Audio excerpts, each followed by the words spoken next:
Autoridades encontraron una guarida de la delincuencia organizada.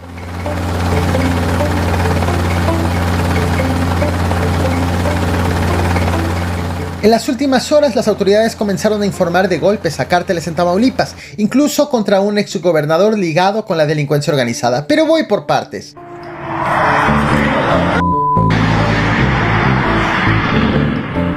El caso más impactante y por mucho ocurrió aquí, en el municipio de Güemes. El pasado 11 de julio, elementos de la Guardia Estatal de Tamaulipas patrullaban en el ejido Santa Rosa alrededor de la medianoche. Este lugar se ubica apenas a 30 minutos del municipio de Ciudad Victoria. Allí, los agentes se percataron de la presencia de una camioneta blanca con 4 hombres armados a bordo, la cual comenzaron a seguir. La persecución terminó aquí, en una casa escondida entre la maleza. A su arribo, los agentes fueron recibidos a tiros, sin embargo, lograron ponerse a salvo.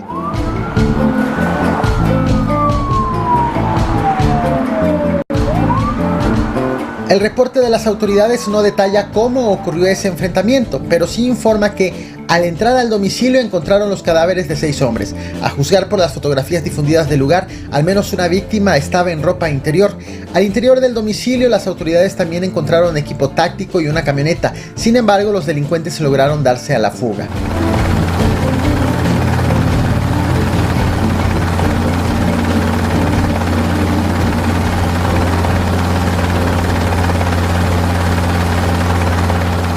En el último video que te traje a este canal sobre Tamaulipas, te platiqué cómo los operativos, enfrentamientos y casos de alto impacto no estaban siendo informados por parte de las autoridades estatales, y cuando sí lo hacían, esos informes quedaban reducidos a pequeñas publicaciones hechas en redes sociales. Ese silencio ha sido aprovechado por la delincuencia organizada, que ha comenzado a compartir sus actividades en las redes para ganarle la narrativa a las autoridades, o en otros casos son los mismos agentes quienes comparten sus experiencias, fotos y videos, sin embargo desde una postura personal pero no oficial. Tal fue el caso del cómo un grupo delincuencial presumió sus camionetas blindadas en las redes y cómo en respuesta agentes mostraron esos vehículos una vez que los habían asegurado. El que anda recio, en Tamaulipas, señor, lo he demostrado. Yo por ti pelón que soy, mis caravanas.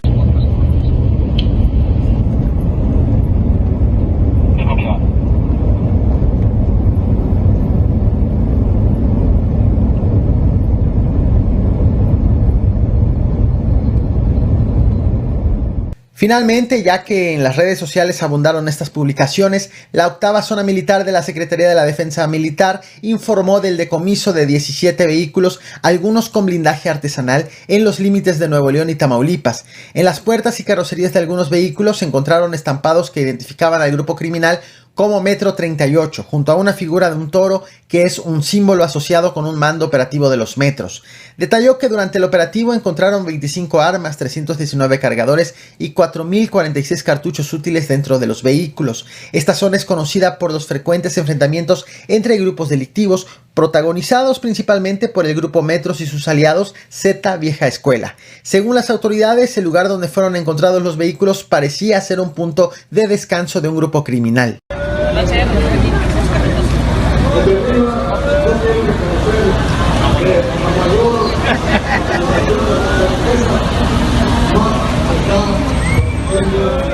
Otro caso también reciente confirmado por las autoridades es el desarme de una célula de la delincuencia organizada en el municipio de China. Si bien esto sucedió en Nuevo León, se trata de un problema de interés también para Tamaulipas, debido a la cercanía del hecho y a que en la zona de operación e influencia de la delincuencia organizada es regional y no se acota a una sola entidad federativa. Este aseguramiento fue protagonizado por el ejército mexicano en la comunidad de El Huizache, donde los militares aseguraron 25 armas de fuego, cargadores, cartuchos y 17 vehículos, la mayoría con blindaje artesanal. Fue este 13 de julio que la Secretaría de la Defensa Nacional informó de esta operación, asegurando que fue producto de trabajos de inteligencia en la región. Sin embargo, como suele ser en la mayoría de este tipo de incursiones, las autoridades tampoco reportaron una sola persona detenida. Arribando hasta este lugar, La presencia de la delincuencia organizada en Tamaulipas no es cosa nueva, sino que se trata de un problema de décadas. Él es Osiel Cárdenas Guillén, por muchos años fue líder del Cártel del Golfo y a él también se le atribuye la creación de los Zetas. De acuerdo con reportes de autoridades, Osiel Cárdenas Guillén proviene de una familia de bajos recursos y desempeñó varios oficios antes de convertirse en un líder del narcotráfico, incluyendo trabajos como chalán de mecánico, obrero en maquiladora y mesero. En marzo del 2003 finalmente fue capturado en Matamoros, Tamaulipas, por elementos del ejército mexicano y de la entonces Procuraduría General de la República con apoyo del gobierno estadounidense. Posteriormente, el 7 de marzo del 2005, el gobierno mexicano concedió su extradición a Estados Unidos, la cual se concretó el 19 de enero del 2007. Fue en una corte de Houston, Texas, en donde enfrentó 19 cargos y en el 2010 fue declarado culpable de un cargo por narcotráfico, otro por lavado de dinero y 3 cargos por extorsión a agentes federales de Estados Unidos, hasta que fue sentenciado a 25 años de prisión y a una multa de 50 millones de pesos. Así pasaron los años hasta que de manera sorpresiva nos enteramos de su liberación.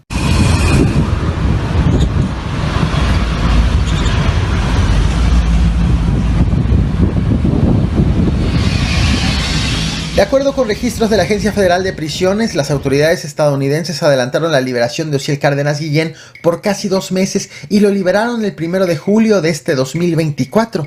Previo a su liberación, en febrero de este año, Cárdenas Guillén promovió un amparo para evitar ser detenido en México una vez que hubiera quedado en libertad, argumentando que los delitos por los que se le imputaban ya habían prescrito. De tal forma que hasta donde se tiene conocimiento, Osiel Cárdenas Guillén ha recuperado su libertad y no se sabe su paradero sin que el gobierno mexicano haya ofrecido detalles del proceso que inició en su contra desde hace décadas.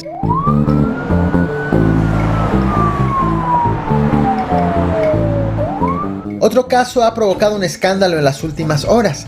Él es Tomás Yarrington, ex gobernador de Tamaulipas por el PRI, condenado a 9 años de prisión en Estados Unidos por lavado de dinero. Por buena conducta, su condena fue reducida en 15%, por lo que el próximo 9 de noviembre habría terminado de cumplir su condena y podría recuperar la libertad. A 4 meses de cumplir esa condena, un juez federal en México giró una tercera orden de aprehensión en su contra por presuntamente adquirir bienes con dinero de sobornos del Cártel del Golfo. Con la nueva orden de captura, una vez deportado a México, la Fiscalía General de la República ejecutará contra Yarrington 3 órdenes de aprehensión, una por delitos contra la salud y 2 por lavado de dinero. Para la última orden de aprehensión, Tomás Yarrington es acusado de haber comprado con dinero del narcotráfico la isla Frontón, ubicada frente a las costas de Veracruz. También le atribuyen la compra de 3 ranchos, predios turísticos, un yate y 3.500 bienes del menaje de dichos inmuebles. Ese es el estado de Tamaulipas, con un largo historial de presencia de la delincuencia organizada y de ligas de estos grupos con las autoridades. Y voy a ser presidente. Juntos tenemos con qué para crear una nueva historia. Querer a México es poder con México.